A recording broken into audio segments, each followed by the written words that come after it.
নিয়ে রাখবেন, যে যেই জিনিস খাওয়া হারাম সেই জিনিসের ব্যবসা করা হারাম।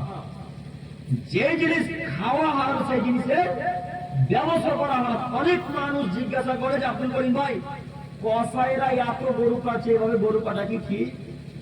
জিজ্ঞাসা করে না? কসাই বোঝেন কি? কসাই এত গরু কাটছে, এভাবে গরু কাটা কি ঠিক? জি হ্যাঁ, অবশ্যই ঠিক। যে জিনিস খাওয়া হারাম সেই জিনিসের ব্যবসা হাজার হাজার করা হারাম, যত পাবেন করে। আর যে জিনিস খাওয়া হারাম সেই জিনিসের ব্যবসাও হারাম। কাজেই সময়টা মা বোন আপনাকে বলি, আপনারা যারা বিড়ির ব্যবসা করছেন বা বিড়ি বাঁধছেন, আপনাকে অনুরোধ করে বলছি বিড়ির মুখে লাথি মারা লাগবে, নইলে 5 ওয়াক্ত সালাত কাজে লাগবে না, তাহাজ্জুদ করে কাজে আসবে না, কোন ইবাদত কবুল হবে না। কেন? ইবাদত কবুলের শর্ত হচ্ছে পবিত্রতা অবলম্বন করা। ইবাদত কবুলের শর্ত কি? পবিত্রতা অবলম্বন করা, পবিত্র থাকা লাগবে। এই পোশাকটা যদি এখন আরামের হয়, আর আমি তাহাজ্জুদের চলাচলে যদি আল্লাহকে বলি, আল্লাহ তুমি আমার পাপকে ক্ষমা করো, আল্লাহ তুমি আমার পাপকে ক্ষমা করো, আল্লাহ তুমি আমার পাপকে ক্ষমা করো, তখন আল্লাহ এক পর্যায়ে বলবে, ও আব্দুল করিম সাহেব, তোমার এই জুব্বাটা যে হারাম টাকার তৈরি, তোমার এই দোয়া কবুল হবে না। বুখারী মুসলিমের হাদিস দেখাচ্ছি, দেখুন। একটা সাহাবী সফরে গেছেন, তো সফরে যাওয়ার কারণে তার চুলগুলো উস্কো ফুস্কো হয়ে গেছে, পোশাক আশাক নোংরা হয়ে গেছে, একটা বিশাল লম্বা সফরে গেছে, তারপরে সে বিপদে পড়েছে। বিপদে পড়ে আল্লাহর দরবারে আসমানের দিকে 2 হাত তুলে দিয়ে আল্লাহকে বলছেন, ইয়া রাব্বি, ইয়া রাব্বি, হে আমার প্রতিপালক, আমি বড় বিপদে, তুমি আমাকে ক্ষমা করো, তুমি আমাকে বিপদ থেকে উদ্ধার করো। হে আমার প্রতিপালক, তুমি আমাকে বিপদ থেকে উদ্ধার করো, আমি বড় বিপদে, এই বিপদ থেকে আমি বাঁচতে চাই। আল্লাহ নবী সাল্লাল্লাহু আলাইহি ওয়াসাল্লাম বলেন, কমাতামু হারামুন, তার খাদ্য হারাম, কমালবাসু হারামুন, তার পোশাক হারাম, গুজিয়া বিল হারাম, তার জীবিকা নির্বাহ হারাম, অমাশরাবু হারামুন, তার পানি হারাম। এই অবস্থায় লোকটার দোয়া কিভাবে কবুল হতে পারে? বুখারী মুসলিম। আল্লাহ নবী বলছেন, যার খাদ্য হারাম, যার পানি হারাম, যার পোশাক হারাম, যার ব্যবসা বাণিজ্য হারাম, তার দোয়া জিন্দেগিতে কোনোদিন কবুল হবে না। সফরে থাকলেও কবুল হবে না, তাহাজ্জুদের অবস্থায় থাকলেও কবুল হবে না, হজে গিয়ে দোয়া করলেও কবুল হবে না। কেন? এই দোয়া কবুলের শর্ত কি বললাম? পবিত্রতা অবলম্বন করা। সম্মানিত মা বোন, এবার আপনাকে বলি, ওই যে 1000 বিড়ি বাঁধার পরে 270 টাকা পেয়েছেন, কত টাকা হাজারে দিকে? তো 31 টাকা, অনেক কম দূর। আমাদের মসজিদে আমাদের 270 আছে, অনেক দাম। তো 130 বললেন না, কত বললেন? 130 টাকা। 1000 বিড়ি বাঁধার পর 130 টাকা পেয়েছেন। এই 130 টাকা পাওয়ার পর হয় ওই 130 টাকা দিয়ে তেল কিনেছেন, নয়তো পটল কিনেছেন, নয়তো আলু কিনেছেন, নয়তো কোনো একটা ব্লাউজ বা ছায়া কিনেছেন। কথা বুঝতে পারছেন? এই ছায়া ব্লাউজ পরে গভীর রাত্রে আল্লাহকে ডাকছেন। যেই ছায়া ব্লাউজটা বিড়ির টাকার কিনা, ওই ছায়া ব্লাউজ পরে গভীর রাত্রে আল্লাহকে ডেকে বলেন, আল্লাহ আমার স্বামীটা অতীব বদ, আল্লাহ তুমি আমার স্বামীকে একটু ভালো করার তৌফিক দান করো, আল্লাহ আমার পরিবারের সুখ শান্তি ফিরিয়ে দাও, আল্লাহ আমার ছেলে মেয়েদের টাকা ব্যবহার করে দাও, আল্লাহ তুমি আমার স্বামীকে ভালো করে দাও। তখন আল্লাহ তাআলা এক পর্যায়ে বলবেন, ও মহিলা মানুষ, তোমার ছায়া যে হারামের টাকা, তোমার এই দোয়া কবুল হবে না। কত কিছু হারাম, পটলে ঠিক পটল যে হারাম টাকা, ওই চাল কিনেছেন, ওই চালটাও হারাম টাকা। এই চাল খেয়ে যদি ইবাদত করেন, দোয়া করেন, তো এই দোয়া কবুল হবে?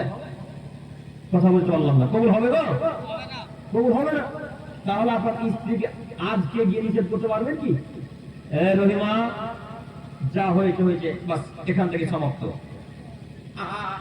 আরো কখনো কাল সকাল থেকে বিড়ি বলা চলবে না। পারবো ইনশাল্লাহ বলতে? ইনশাল্লাহ।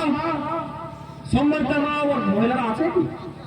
সম্মানিত মা বোন, আপনাকে অনুরোধ করে বলি, আপনি আবার এখান থেকে জেনে জেনে বলিয়েন না যে ব্যাপারটা কি বলে গেল রে, গাও দিয়েন না। যদি গাও না, কি আমাদের মাঠে কিন্তু আমাকে দিয়ে দিতে হবে।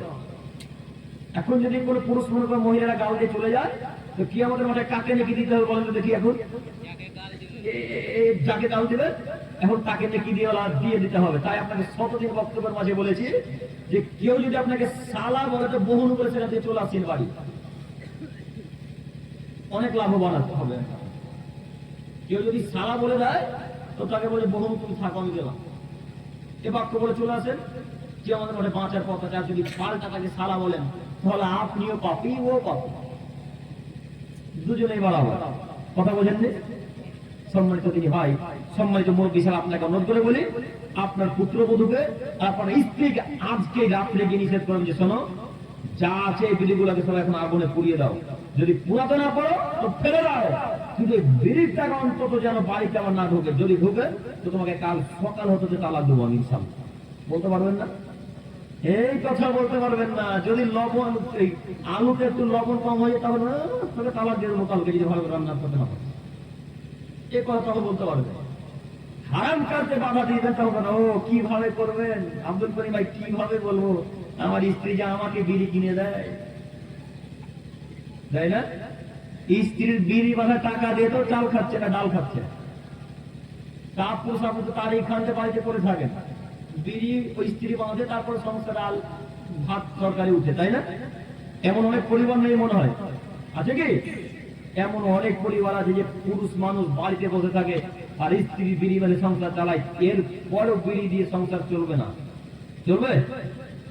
এখন যদি কোনো মানুষ মনে করে যে বিড়ি বাঁধছি তার জন্য খেতে পারছি, তাহলে সে কাফের।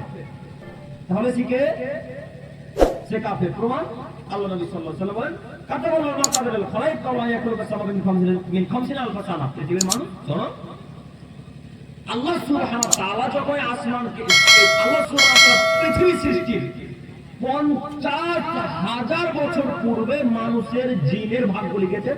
সারা পৃথিবীর পশু প্রাণীর কীট পতঙ্গ পিপিলিকা জড়পদার্থ সবার ভাগ্য লিখেছেন। কত হাজার বছর পূর্বে বললাম? 50,000 বছর পূর্বে। ওই যে আল্লাহ সেদিন লিখেছে যে কাঠিয়ারের মানুষ বিড়ি বাঁধলেও খেতে পারবে, না বাঁধলেও খেতে পারবে, এই বাক্য সেদিন আল্লাহ তাকদীরে লিখে দিয়েছেন। আবার যেদিন আপনার আপনার স্ত্রী 3 মাস 40 দিন, মানে 3 মাসের দিন 4 মাসে যেদিন ছিলেন সেদিন আবার আল্লাহ তাআলা আপনার ভাগ্য লিখেছেন। পৃথিবীতে কি খাবেন, কিভাবে চলবেন, কিভাবে করবেন, কিভাবে কাছে কথা বলবেন, সব আল্লাহ লিখে দিয়েছেন। এখন যদি কোনো মানুষ মনে করে যে বিড়ি না বাঁধলে, বিড়ি যদি না বাঁধে তাহলে পরিবার চলবে না, সংসার চলবে না, তাহলে সে কাফের, তাহলে সে কাফের, তাহলে সে কাফের। কেন? সে তাকদীরকে অস্বীকার করলো। সে কি অস্বীকার করলো? তাকদীরকে অস্বীকার করলো, ভাগ্যের ভালো মন্দের প্রতি সে বিশ্বাস করলো না। আর তাকদীরকে বিশ্বাস করবে না, সে কাফের, এতে কোনো সন্দেহ নেই। একটা কথা বলেছিলাম বক্তব্যের মাঝে, আপনাদের মনে আছে কিনা আজকে নয় কোনো একদিন আলোচনায়, যে যারা কাদিয়ানীদেরকে কাফের বলবে না তারাও কাফের। কাদিয়ানী বোঝেন? যারা কাদিয়ানীদেরকে মুসলমান বলবে তারা নিজে কাফের। কারণ কাদিয়ানী একবার কাফের, স্পষ্ট করা কাফের। তাদের আকীদা এত খারাপ, তাদের আকীদা এত খারাপ, তাদের আকীদা এত খারাপ। এরকম আকীদা যারা মুসলমান পরিচয় দেয়, পচা হানাফি এরকম আকীদা রাখে না। পচা হানাফি বোঝেন কি? পচা হানাফি বোঝেন? পচা হানাফি মানে যারা মাজারে সিজদা করে। পচা হানাফি মানে যারা হাতে তাবিজ বাঁধে। পচা হানাফি মানে যারা মাজারে টাকা চড়ায়, চাল দেয়, ডাল দেয়, শাকসবজি দেয়, সবকিছু দেয়, পচা হানাফি। এই পচা হানাফিদের চাইতে খারাপ আকীদা হলো ওই কাদিয়ানী যারা আকীদা। এদেরকে যারা কাফের বলবে না তারাও কাফের। সম্মান তিনি ভাই